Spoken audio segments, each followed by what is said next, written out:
දැනුම සොයන ගවේෂකයන්ට අද අපි අරගෙන ආවේ ඉන්දියාවේ ආග්‍රා නගරයේ පිහිටි ටජ් මහල.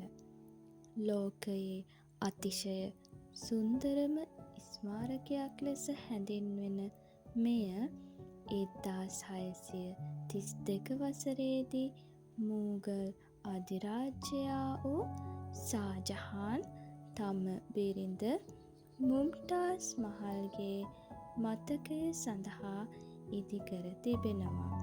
සුදු මාබල් ගල් වලින් නිම කර ඇති මෙම ටජ් මහල ආදරයේ සංකේතය ලෙස අදටත් ලොව පුරා ප්‍රසිද්ධියක් ලබනවා.